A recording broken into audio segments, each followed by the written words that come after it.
Welcome back. Now, in the last two lessons, we talked about due diligence. What is it? Why is it important? And everything else investors need to know. However, there's one thing we glossed over, and that's valuation. Today, and in the next lesson, we're going to be talking all about valuation of early stage startups. An overview of what we'll cover today. What is valuation? Why is valuation important? Or is it? The valuation optimization fallacy, what it is and how investors can avoid it. Valuation versus different stages of startups. What is the difference between pre-money, post-money, and how do you calculate the two? Something called the traction versus valuation matrix by Jason Calacanis. And lastly, something I refer to as the Shark Tank valuation method for quickly calculating valuations in your head. What is valuation? Let's first hear from Paul Graham, co-founder of Y Combinator. Paul says when someone buys shares in a company, that implicitly establishes a value for it. If someone pays $20,000 for 10% of a company, the company is in theory worth $200,000. I say in theory because in early stage investing, valuations are voodoo. As a company gets more established, its valuation gets closer to an actual market value. But in a newly founded startup, the valuation number is just an artifact of the respective contributions of everyone involved.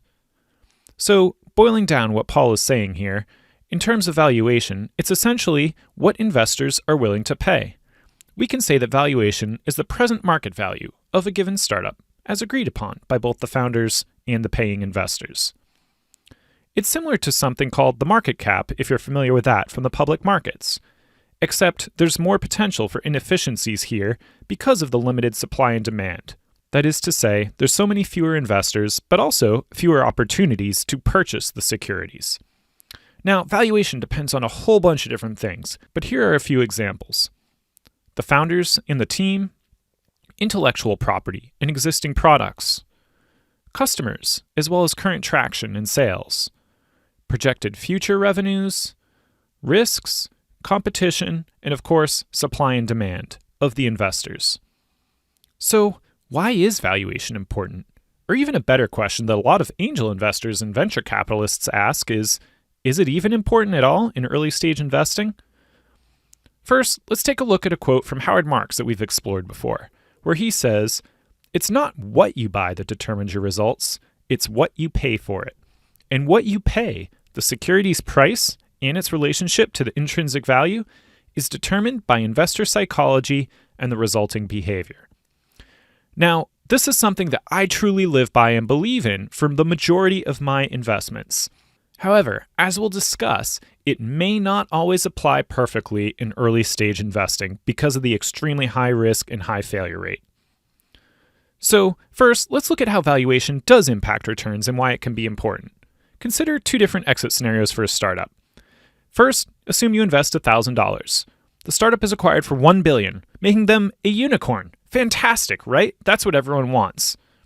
Now, in option A, the early stage investor, you are able to invest at a $5 million valuation. Even assuming a 50% dilution from all the additional capital in later rounds, this means that your unicorn would now have returned you 100x your original investment, turning every $1,000 into $100,000. That's amazing.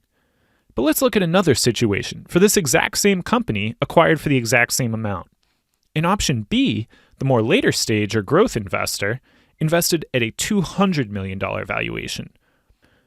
Even assuming absolutely no dilution, this investor would only have gotten 5x returns, turning every $1,000 into $5,000. Now, most investors would still be relatively happy with a 5x return, depending on the time frame. However, you can see that there's a huge difference in a 100x versus a 5x return, and all of that is because of the valuation that you invested at. Thus, finding a unicorn isn't the actual goal for most investors. While there's nothing wrong with unicorns and they will mean that someone had very good outcomes, what's even more important is the valuation that you invested at. And that's why, for the same outcomes, investing earlier and at a lower valuation results in higher gains. But just remember, there's associated higher risk. So this is one situation where valuation does matter and we can see. But let's take a look at the opposite extreme of a situation where trying to optimize on valuation may actually hurt you. This is a company I think everyone's familiar with, Uber. Let's consider the case of Uber's early investors. Most investors, including Mark Cuban and 150 of 165 angel list investors, passed at a $5.4 million valuation in their 2010 seed round because it looked too expensive. Mark Cuban is famous for having sent an email to the Uber CEO Travis saying that he wouldn't touch a $2 million valuation, let alone a $5. But think about this for a second. Would it have really mattered if the valuation was $5 million, even $10 million, even $60 million, which was Uber's Series A valuation? Assuming 50% dilution from the first investment and a $70 billion market cap as the IPO closing price, here are the different exit multiple returns that you would have gotten from an investment in Uber's first 2010 seed round at different valuations. Now, as you can see, at $5.4 million post-money, that's a 6,500x return. Even at a $10 million valuation during that seed round, though, if that had happened, you still would have gotten a 3,500x return. And even if their Series A valuation of $60 million had been that valuation that you originally invested at, you would have gotten 583x returns. Now, this doesn't trivialize the fact that there's a huge difference between 6,500 and 600x returns. However, what's even more important is that you invested at all in the first place. While valuation is important, what's even more important is ensuring that you don't miss being part of potential home run investments. This goes back to Peter Thiel's rule of investing, that you can only invest in investments that have the potential to return the entire fund's value. I refer to this as the valuation optimization fallacy. Think of the case of someone who decided not to invest in Uber because they thought it was worth $3 million or $4 million and not the actual $5 million that was being offered. While looking at valuation is good, if you're over-optimizing it and missing out on potential deals like this, then you're hurting yourself in the long run. That's why the biggest mistake early-stage investors can make is optimizing for valuation instead of optimizing for home run potential. Now, this does not mean you should just go and start throwing money at every new great opportunity that comes along. You still have to have a good threshold and standards for which companies meet that minimum hurdle for you to invest in. However, the point is, after that, valuation shouldn't be the entire story. So, what types of valuation ranges can you expect depending on where a startup is in the life cycle? From our chart that we've shown in the past here, take a look at the typical raise amounts and typical valuations. As you can see, it might be around a 1 to 3 million for the very early pre-seed rounds, a 3 to 10 million valuation in the seed stage, 10 to 30 million in Series A, and up from there. However, these are just guidelines. Remember that every company is going to be different. But it's good that if you look at someone who kind of has that prototype or MVP in a seed stage, you probably can expect to see that startup raising at around a 3 to 10 million valuation. If there's an early company that barely only has a prototype and they're raising at a 30 million valuation, which is more typical for Series A, you might want to take a closer look and see why that is. Is there a disconnect from reality there? Or perhaps this founder has had multiple successful, huge exits for their investors in the past, and that's one of the reasons that they can command a higher valuation. Going back to the Uber example, let's look at one of Uber's earliest investors who did decide to invest, Jason Calacanis, and what he says about valuation. He says, startup valuations are not science, but they're not magic either. It's a bit of alchemy, combined with bizarre marketplace dynamics, like famous founders getting 3x the price for half the traction. That's referring to something that we were just talking about, where famous founders who have already had successful exits and really done great for their investors' portfolios can often command higher valuations with the exact same product offering and traction as other investors. Jason shows this in something called the Valuation versus Traction Matrix. Check it out on his website at the link below.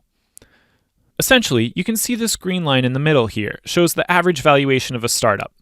On the x-axis, you have traction, going from the idea stage to a mock-up to a minimum viable prototype, unpaid pilots, paid pilots, and then actual revenues. And on the y-axis, you have valuation, ranging all the way from 2 million up to 12 million for a typical startup. Now, he shows some of the reasons why startups may either range more in this higher than the average part of the curve or in the lower part of the curve. Where the higher part, you're getting lower value because you're paying a higher valuation for a lower traction, or in the higher value part, if you're below the curve, you're paying a lower valuation for higher traction. For example, what we were just talking about is this famous founders. While the average startup may command, say, a 4 or 5 million valuation at the MVP stage, famous founders may be able to command 10 million and up just because they've had successful past exits. And it is interesting to note that that's been statistically shown to result in better outcomes for their investors. Take this all with a grain of salt here, since Jason runs his own accelerator, Launch Accelerator, but he also shows Launch Accelerator being as a very high value, while Y Combinator Demo Day is up here on more of the lower value portion of the curve. Other things that can change the valuation from the average valuation include being located in Silicon Valley versus not in the valley, and many other things. Don't use this to try and put an exact number on the startup that you're looking at for valuation, but it is at least good to use as a guide to let you know if you're in the ballpark. So, one of the things that investors are going to see when they're looking at deals is pre-money valuation versus post-money valuations. Let's talk quickly about what the difference is between the two and how to calculate them. First, pre-money valuation. Pre-money valuation is the valuation of a business before accounting for money in the current round from new investors. Post-money valuation is just the valuation of a business that includes all the new investor capital that's being raised in the current round. If you take a look at a pie chart, blue here is pre-money valuation. Then you add in the new investor capital being added in a round, and then the sum of both of those, the entire pie, equals the post-money valuation. In formula form, this is pre-money valuation plus the total round amount raised equals post-money valuation. So let's go through two quick examples. Let's assume a startup is raising $200,000 at a $2 million pre-money valuation. $2 million plus $200,000 implies a $2.2 million post-money valuation. That's easy enough. You can also use the percent of equity that's being sold to help calculate some of these numbers. For example, if a founder is selling 10% of their company at a $4 million post-money valuation, that means they're raising $4 million times that 10% of equity equals $400,000. And thus, if you subtract that $400,000 from $4 million, that means it's at a 3.6 pre-money valuation value. So pre-money and post-money, what's the difference? Well, neither one is really good nor bad. Investors just need to understand what is being offered so that you can correctly calculate your percent ownership. That's because investors' ownership depends on post-money valuation. For example, if a business is raising $400,000 at a 1.6 pre-money valuation, let's say you invest $1,000 in common shares. How much of the company do you now own? Pause the video for a second and think about this for yourself. All right, what did you come up with? Well, if you did it correctly, first you need to calculate the post-money valuation. Thus, to do that, you take $400,000 plus the $1.6 million is a $2 million post-money. Then you just divide your investment amount, $1,000, by the post-money valuation, $2 million, and you come up with 0.05% equity ownership in the company. Compare this to the case where that same company is still raising $400,000, but instead the terms were at $1.6 million post-money. Now you would own $1,000 divided by $1.6 million equals 0.0625%, or roughly 25% more than the pre-money case.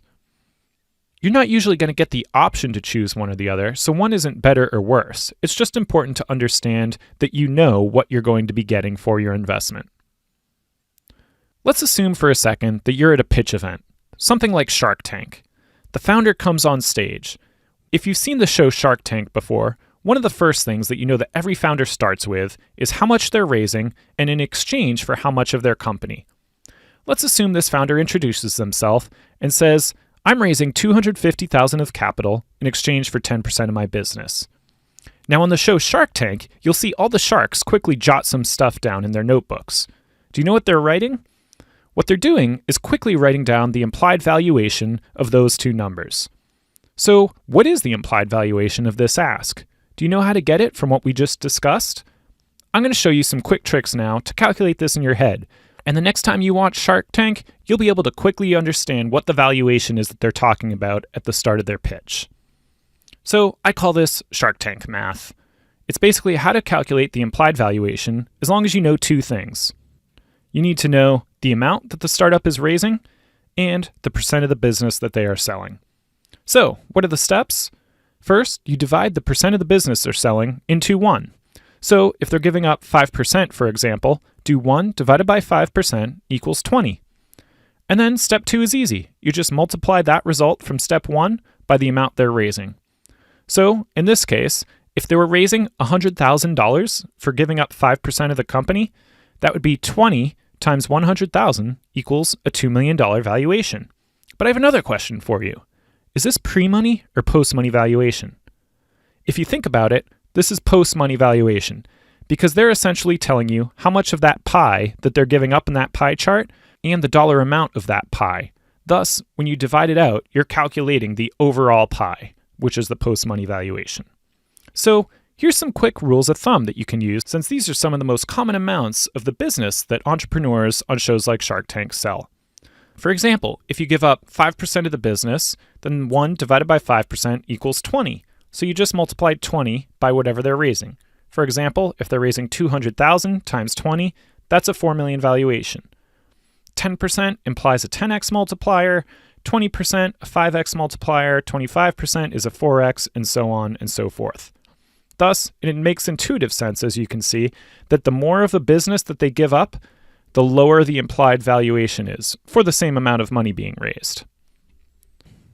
Now, one other thing that you'll come across when trying to figure out valuations and doing your due diligence is estimating undisclosed valuations.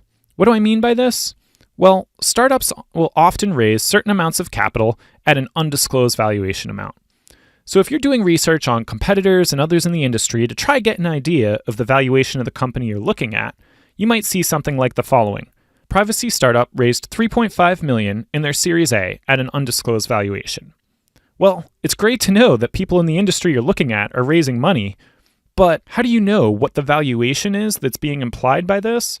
There's no way to know without knowing exactly how much equity was given up, but we can estimate it, and we can do that by assuming how much equity they sold in a given round.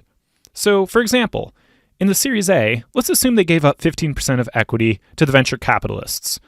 Then we now know the amount being raised and the percent of equity being given up, so we can estimate the valuation. In this case, 1 divided by 15% is about 6.7, so 3.5 million times 6.7 implies a 23.3 million valuation. This is only used for estimation and as guidelines, but here are the average dilutions by round. And by dilution, we mean here how much equity the founders are giving up to investors. So you can see that as a company matures, they give up less and less equity typically in a given round, with the most at an average of 26% being given up in the pre-seed and seed rounds, and then Series A is an average of 15%, and so on. Remember, these are just guidelines, and it's going to very much depend on a given business, but this at least gives you a starting point to estimate valuations when you're doing your due diligence for competition and others in the industry. All right, let's recap what we've learned today in terms of the introduction to valuation. First, we saw that valuation matters, but what's even more important is not missing out on potential home run investments just because it was a little overvalued. This is what we refer to as the valuation optimization fallacy. Make sure you're not falling for it.